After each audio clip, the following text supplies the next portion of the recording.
Ah, je pense que là, on a peut-être trouvé des trucs intéressants. Bonjour à toutes et à tous, on m'appelle Steven, et forcément, après ma critique du volume 1 de Stranger Things saison 4, toujours plus compliqué Netflix, on se retrouve aujourd'hui pour parler théorie, puisque vous n'êtes pas sans savoir qu'il y a eu 2 bandes annonces au volume 1, et que comme d'habitude, je suis allé en x0,25, parce que comme d'habitude, une bande annonce, il n'y a pas que des images qui ont été diffusées, il y a aussi des images dans ces trailers qui n'ont pas été diffusées, qui seront pour le volume 2, et tout ça, vous allez le voir, et on va l'interpréter. Et c'était pas tout, puisque un teaser concernant le volume 2 est sorti et celui-ci aussi, on va le décortiquer. Dans cette vidéo, nous parlerons très brièvement du cas Mike avec ses peintures, que prépare-t-il? Et surtout, on va tenter de dénicher le plan de Vecna, le nouvel antagoniste de cette saison 4, et vous allez voir qu'il y a peut-être des choses qui se tentent. Bref, installez-vous confortablement, n'hésitez pas à balancer toutes vos meilleures théories en commentaire comme d'habitude, et nous c'est parti, on se charge de décrypter tout ça.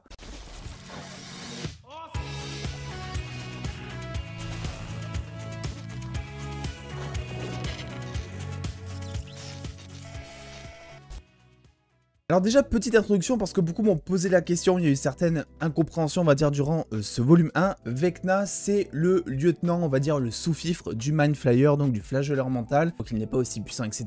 C'est en tout cas ce que nous laisse entendre Dustin durant l'explication de ce volume 1. Et concernant l'obtention initiale de ses pouvoirs, on nous explique que grosso modo il avait déjà un petit truc je crois, et qu'ensuite il a découvert donc ces fameux nids de veuve noire qui étaient directement connectés au monde à l'envers dans sa maison, ce qui peu à peu l'a lié directement avec cette autre dimension, et ce qui peu à peu l'a aidé aussi à se développer lui en tant qu'être surnaturel pour en venir forcément au résultat que vous connaissez maintenant. Vous savez, pour théoriser par exemple sur Marvel, on regarde dans les comics, pour théoriser sur DC, on regarde dans les comics etc. Souvent il y a des grosses similitudes forcément vu que c'est une adaptation. Eh bien ici Stranger Things c'est directement le jeu Donjons et Dragons, vu que tous les méchants qui sont cités dans ces saisons existent bel et bien dans le jeu et même sont fortement adaptés, puisque quand on regarde la description notamment de Vecna, il s'agit dans le jeu d'un sorcier humain qui étudiait les arts sombres et qui finalement est devenu l'un des sorciers les plus puissants du jeu à n'avoir jamais existé. Le but de Vecna dans Donjons et Dragons, atteindre la divinité. Il veut devenir un dieu et pour ça, il a besoin aussi d'atteindre l'immortalité. Il va donc devenir en gros une créature mort-vivante à but de pouvoir et va augmenter peu à peu en puissance en siphonnant l'énergie vitale des mortels innocents. Ce qui là vous rappelle peut-être quelque chose. Autre similitude, c'est que dans le jeu, Vecna a donc été directement trahi par son lieutenant et on remarque que ça a été adapté là aussi dans Stranger Things vu qu'il a été trahi par Eleven,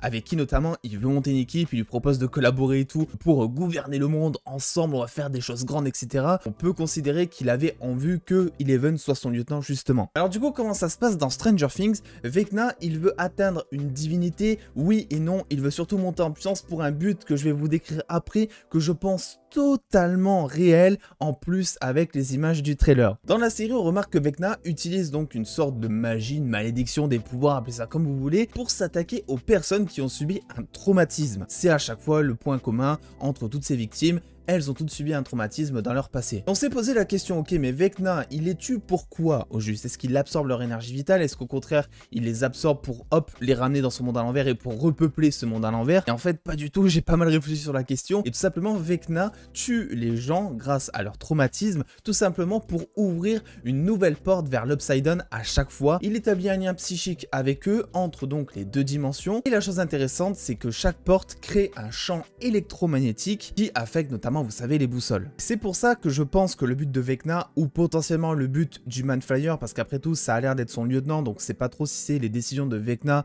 ou s'il obéit juste aux ordres. Quoi qu'il en soit, je pense que le but est juste d'ouvrir énormément de portails et donc de tuer un maximum de personnes avec des traumatismes pour créer un maximum de champs électromagnétiques, ce qui va tout simplement bousculer l'équilibre naturel de la Terre et du monde original. Non pas pour détruire le monde original, non pas pour prendre le pouvoir non plus dans ce fameux monde. Et je pense que le but est plutôt de faire rentrer en collision ces deux réalités, l'Upside Down et le monde original, afin que tout simplement le monde original se retrouve dans l'Upside Down et que, comme le dit 001 à Eleven un peu plus tôt, il puisse façonner le monde à sa façon, avec une Terre qui sera peuplée de la même manière que la Terre normale, mais qui sera là dans l'Upside Down, qui pourra contrôler à fond, avec ses propres règles, avec ses propres lois de la physique. Et pour ça, comme je vous l'ai dit, on a eu 2 bandes annonces et un teaser avec des images qui n'ont pas encore été diffusées, que l'on va essayer ici de mettre en contexte avec cette théorie. Vous allez voir que je trouve c'est assez parlant. simplement. Déjà rappelez-vous au moment où Steve etc sont dans le monde à l'envers et arrivent dans le monde à l'envers, ils sont vers un espèce de gros rocher je crois, et juste avant de décider d'aller chercher des armes, il y a un énorme tremblement de terre qui bouscule un petit peu tout, et c'est à ce moment là qu'ils se disent ok ben finalement on va aller chercher des arbres. Et je pense que ce tremblement de terre est dû au fait qu'il y a de plus en plus de portails qui soient ouverts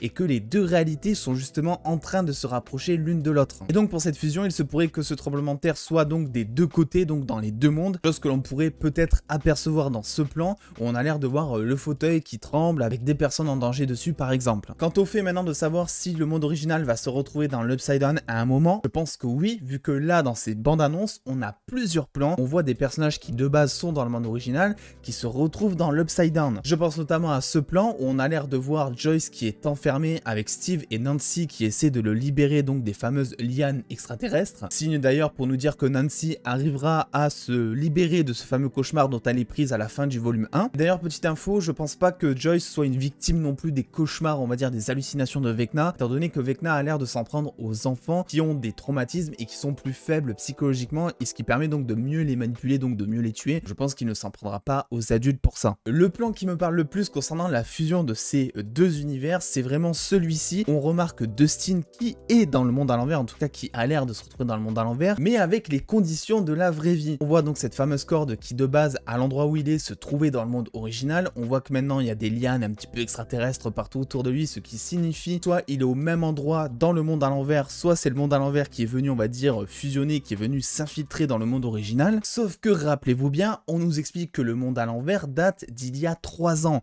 Autrement dit, s'il était allé à cet endroit dans le monde à l'envers, il n'y aurait pas eu cette corde, vu qu'il vient tout juste de la mettre, et en plus on a l'air de distinguer un petit peu dans le flou derrière le matelas qu'ils ont posé pour pas que tout le monde se casse la figure, qui lui aussi date seulement de quelques épisodes. Donc c'est pour ça selon moi que c'est un plan qui est ultra parlant, qui vise à peu près ma théorie disant que le monde à l'envers fusionne avec le monde original, en tout cas vient à lui. Et pour ça forcément Vecna aura besoin d'utiliser beaucoup plus de portails que seulement ces quelques victimes qu'il a faites durant le volume 1 je pense, avec notamment un nouveau plan ici avec une prochaine victime, mais aussi avec un plan assez particulier où on a l'air de distinguer des démons gorgons qui ont l'air d'être tout simplement décédés, ce qui signifie qu'à cet endroit il y a un autre portail qui s'est encore ouvert. Alors du coup quelle serait la solution à tout ça pour régler définitivement le problème? Eh bien la musique. Déjà première théorie, dans quasiment chaque finale de Stranger Things on a un épisode avec énormément de musique qui sert un petit peu de conclusion. Des fois ça sert pas vraiment à l'intrigue, mais en tout cas on a un épisode où derrière il y a de la musique etc, c'est juste excellent, c'est trop bien. Et là la musique vous le savez a un intérêt tout particulier dans ce scénario, étant donné qu'elle permet d'apaiser les esprits et qu'on a l'air un petit peu de penser pour l'instant que le point faible à tout ça et aux manipulations de Vecna c'est seulement la musique. Et pour ça on a justement un plan qui est là dans la première bande annonce, on voit Eddie qui est en train de jouer de la guitare avec full ampli etc. directement sur ce qui semble être le toit de son mobil-home. Mobil-home étant le lieu où il y a eu la première victime de Vecna à notre connaissance, Chrissy, et où en plus, on le sait, il y a forcément un portail qui va s'ouvrir. Ou alors, rien à voir, il est allé à son mobil-home parce qu'il y a sa guitare dedans, parce qu'il y a son ampli, et il s'est mis sur le toit en bombardant la musique afin de contrecarrer peut-être les manipulations que Vecna pourrait envoyer à tous les membres du groupe qui essaient eux par encore on ne sait quel moyen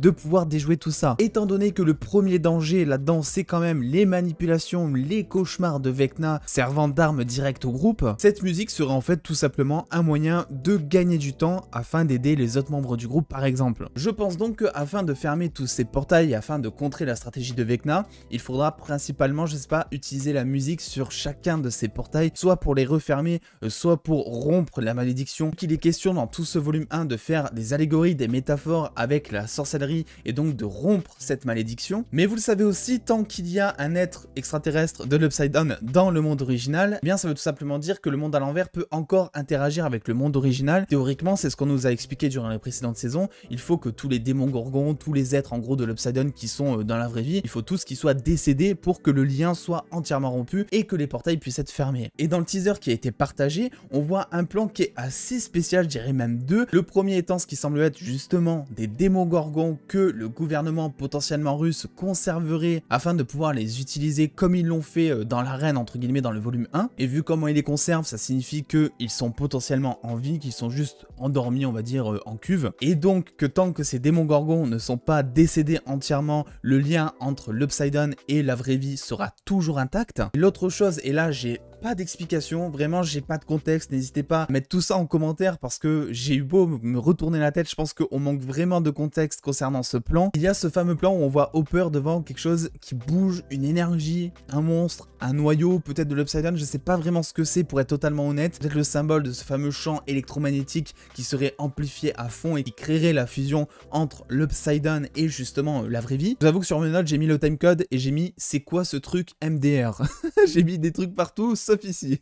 Concernant maintenant très brièvement le cas de Will, eh bien j'avais bon espoir pour dire que Will avait des visions étant donné qu'il a été infecté plusieurs fois par l'Upside Down et qu'il pourrait toujours l'être mais qu'il ne veut pas le dire évidemment parce qu'il ne l'a jamais dit en quelque sorte non plus et qu'en fait ces peintures seraient des sortes de visions du futur et qu'en gros ça serait grâce à lui qu'on pourrait dénouer tout ça. Franchement j'aurais trop aimé qu'il commence à peindre des théories comme ça, des visions en fait sur ce qui s'est passé avant et sur ce qui se passera après et qu'on utilise tout ça pour établir un plan contre Vecna, mais j'ai l'air de penser maintenant que en fait les peintures c'est juste à destination de Mike dont il est amoureux. Il y a plusieurs plans dans les volumes 1 notamment, on a l'air de penser que Will est un petit peu dégoûté que Mike soit avec Eleven, etc. Et en plus, l'acteur a déclaré pour Télé Loisirs lors de l'avant-première à Paris en France que Will était amoureux ou en tout cas qu'il ressentait des sentiments pour Mike, sans forcément trop rentrer dans les détails. Est-ce qu'il s'agit de sentiments amicaux, est-ce qu'il s'agit de sentiments plutôt amoureux et donc il confirmerait cette théorie. Pour être honnête, j'aimerais beaucoup plus que la première théorie sur les visions soit vraie, mais j'ai l'air de penser qu'il s'agit plus d'un petit crush. Après, vous le savez, Stranger Things, son gros point fort, c'est de nous perdre. On a beau théoriser à chaque fois